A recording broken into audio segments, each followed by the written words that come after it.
वर्षातून एकदाच भाविकांच्या दर्शनासाठी तळघर जे आहे या मंदिराचं खुलं होतं.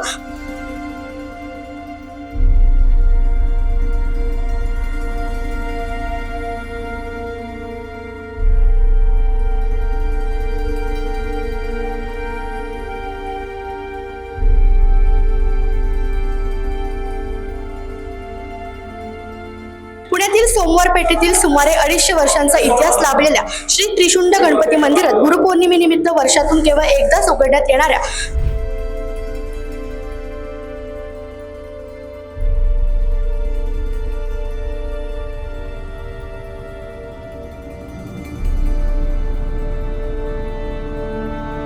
आणि या मूर्तीचं वैशिष्ट्य म्हणजे या गणपतीचे 3 सोंडा जे आहेत त्या गणपतीला आहेत.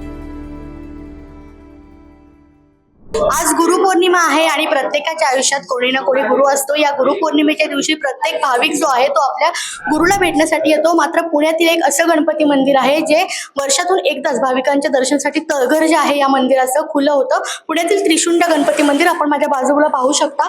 अतिशय प्राचीन मंदिर आहे आणि या मंदिराचं तळघर जे आहे ते भाविकांसाठी वर्षातून एकदाच जे आहे ते या गुरुपौर्णिमेच्या दिवशी खुलं होतं. पुण्याच्या ऐतिहासिक वारसाची साक्ष देणारं त्रिशुंड गणपती मंदिर या मंदिराच्या तळघरात जाण्याची आणि तिथे असलेल्या पवित्र समाधीचं दर्शन घेण्याची संधी भाविकांना आज गुरुपौर्णिमेच्या दिवशी मिळते. त्यामुळे आज या ठिकाणी भाविकांची मोठी गर्दी पाहायला मिळते. नेमकं काय आहे या तळघराचं रहस्य, गुरुपौर्णिमेलाच हे तळघर का उघडतं आणि या ऐतिहासिक मंदिराचा गुरु परंपरेशी नेमका काय संबंध आहे? पुण्यातील सोमवार पेठेतील सुमारे 250 वर्षांचा इतिहास लाभलेल्या श्री त्रिशुंड गणपती मंदिरात गुरुपौर्णिमेनिमित्त वर्षातून केवळ एकदाच उघडण्यात येणाऱ्या तळघराच्या दर्शनासाठी आज भाविक मोठी गर्दी करतात. हे मंदिरातील हे तळघर वर्षभर बंद ठेवलं जाते आणि केवळ गुरुपौर्णिमेच्या दिवशी भाविकांसाठी खुलं केलं जातं. इसवी सन 1754 मध्ये गोसावी संप्रदायातील भीमगिरीचे गोसावी यांनी या मंदिराची उभारणी केली. काळ्या दगडात साकारलेले हे मंदिर वेरुळाच्या लेण्यांची आठवण करून देतं. या मंदिराचे सर्वात मोठं वैशिष्ट्य म्हणजे तळघरातील समाधी. येथे दलपतगिरी महाराज जे आहेत गोसावी यांची समाधी आहे.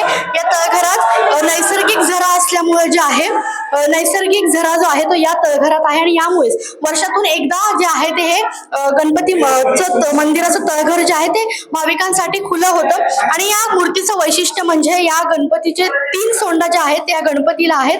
इतिहास, स्थापत्यकला, अध्यात्म जे आहे ते या मंदिरामध्ये आहे आणि मोठ्या पहाटेपासूनच भाविकांनी जे आहे ते या मंदिरात गर्दी केल्याचं आपल्याला पाहायला मिळते. खरं तर काही भाविक आपल्या सोबत आहेत. तुम्ही तळघरामध्ये आज आलेला आहात. वर्षातून एकदा हे मंदिर खुलं होतं. आज गुरुपौर्णिमा आहे. काय बाप्पाकडे साकडं घालणार?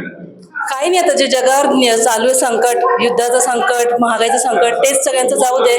मुलांचं शिक्षण चांगलं होऊ दे. जे संकट चालू आहे शिक्षणाचं आजकाल, त्याच्यासाठीच प्रार्थना करेल. तुम्ही किती वर्षापासून या मंदिरामध्ये? नाही, माझा हा पहिलाच वर्ष आहे. नाही,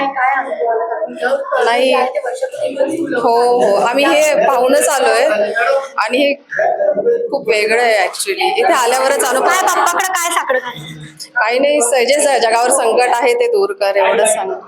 नक्कीच आपण बघतोय की या ठिकाणी जे आहे ते भाविक जे आहेत ते मोठ्या संख्येने गर्दी करतात. अनेकांचं पहिलं वर्ष आहे आणि वर्षातून एकदा जे आहे हे मंदिर खुलत. त्यामुळे भाविकांनी पहाटेपासूनच या मंदिरात दर्शनासाठी गर्दी केल्याचं चित्र पाहायला मिळते. देशावरील संकट जे आहे ते लवकर टळते, महागाई कमी होते, असं साकडे जे आहे ते या गुरुपौर्णिमेनिमित्त या त्रिशुंड गणपती बाप्पाला घालणार आहे. आणि आपण बघतोय अतिशय भक्तिमय वातावरण जे आहे ते या त्रिशुंड गणपती मंदिरात आपल्याला पाहायला मिळतंय. प्रियांका परदेशी, story.com पुणे.